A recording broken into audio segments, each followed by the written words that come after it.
Susunod naman natin, patatas. Kaya inuna ko yung patatas dahil matagal to siyang lumambot.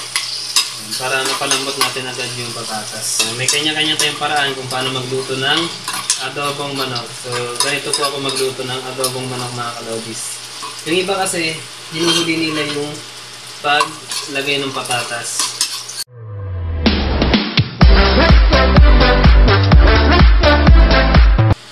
Alright mga kalodis, at ngayon magluluto tayo ng adobong manok. At ang una natin gagawin mga kalodis ay magpapainit tayo ng kawali. So sindihan muna natin yung super kalan.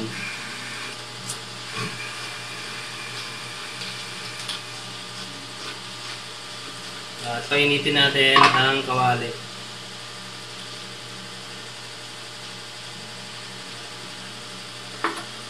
So, naka-ready na ang ating mga panangka mga kalodis. Patatas, bawang, sibuyas, mantika,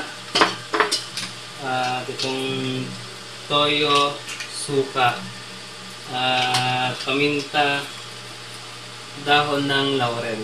Tapos, lalagyan natin ng sili labuyo. At muntikan ko na makalimutan mga kalodis, lalagyan din pala natin ng brown sugar yung ating adobong manok. At ngayon mga kalodis, mainit na yung kawali. Lalagyan na natin yung mantika. Ang sunod naman natin papainitin, itong mantika.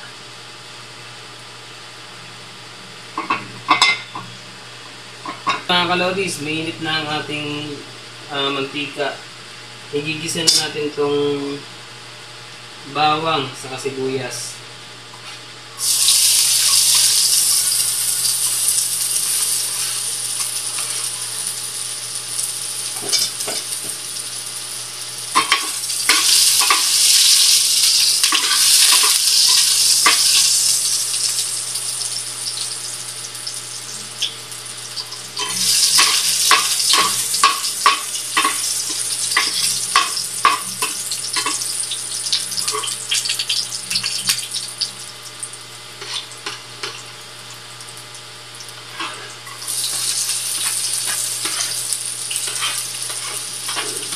Ito naman sibuyas.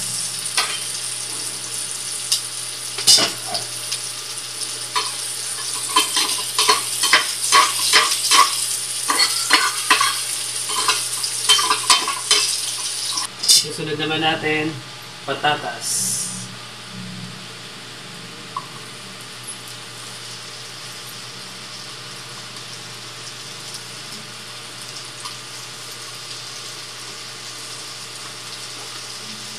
Kaya inuna ko yung patatas dahil matagal to siyang lumambot. Para mapalambot natin agad yung patatas. May kanya-kanya tayong paraan kung paano magluto ng adobong manok. So, ganito po ako magluto ng adobong manok mga kalodis. Yung iba kasi, hinuhuli nila yung paglagay ng patatas.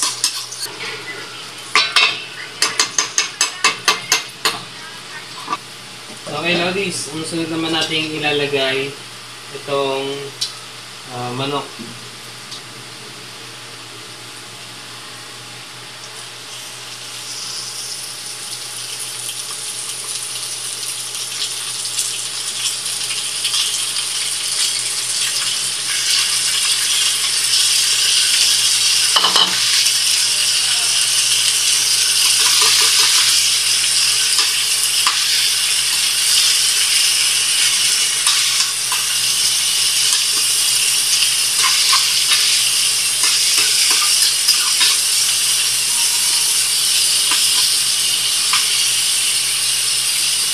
Yan mga kalodis, tatakpan muna natin siya. So, hayaan lang muna natin siya magisa.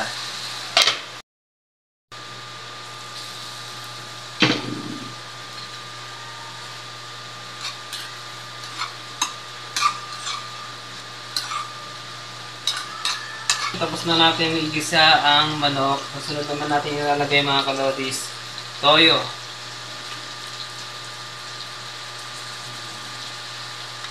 Yan, iuubos natin tong isang sachet ng toyo, yung ano lang small. Pagkatapos ng toyo, kasunod naman suka. Pero hindi natin uubusin to, itong maliit na suka. Yung tamang ano lang, lagay. Para hindi maging maasim yung ating adobo. Itira ako ng kaunting suka. Dati kasi inuubos ko itong isang sachet. Yung nangyayari mga kalodis, mas nangingibabaw yung asim. Ayan, nalagyan na natin yung toyo, suka. Haluin lang natin ng bahagya.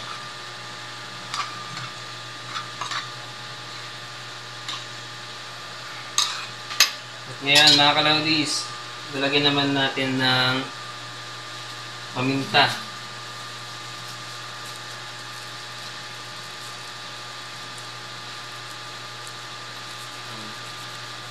Depende sa inyo kung gaano karaming pamintang ilalagay ninyo. Pagkatapos ng paminta, kasunod naman itong dahon ng laurel.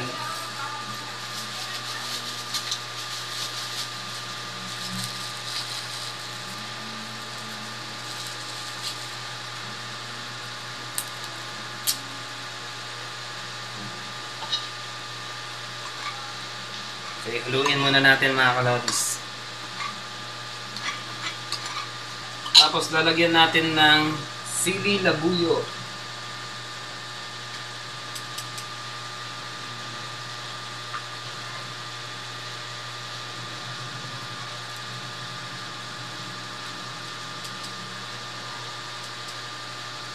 Para mas lalo siyang sumarap pag manghang. Mas maganda nga kung pipigain itong sili mga kalodis. Para malasahan talaga yung anghang. Hoy, huwag masyadong anghang! At yun nga mga kalodis, may nagre-reklamo. Hindi ko piniga. Sabi mo kanina, pigain para lalong umanghang. Hindi ko naman ginawa. Yun na may ebidensya, video. Very good. Ayan. Love you. Kabitsil. At yun nga, masyado siyang maalat. So, lalagyan natin siya ng kaunting tubig.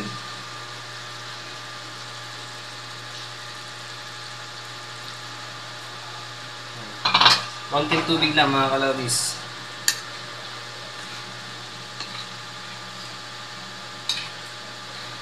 At ngayon mga kalodis, takpan muna natin. Hayaan lang muna natin siya kumulo. At yun na nabubulol pa.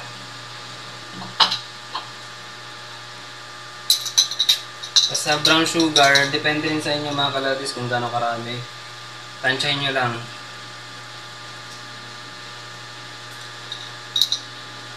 Kung okay na sa panlasa ninyo, okay na yan. So, 2 kutsarang brown sugar ang nilagay ko mga kalodis.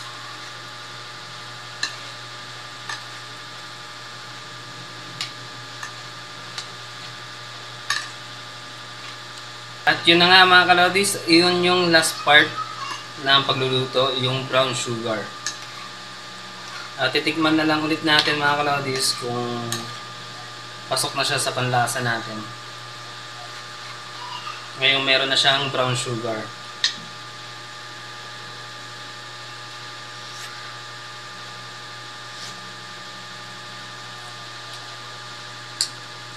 Okay na siya mga kalodis. So, ready to eat na to mga kalodis. Pangkain lang natin mga kalodis, hindi ito pang tinda. So, yan mga kalodis. Okay na yan. Pwede na i-transfer sa mangkok mga kalodis. At yun, meron na tayong ulam, adobong manok mga kalodis. Thank you for watching.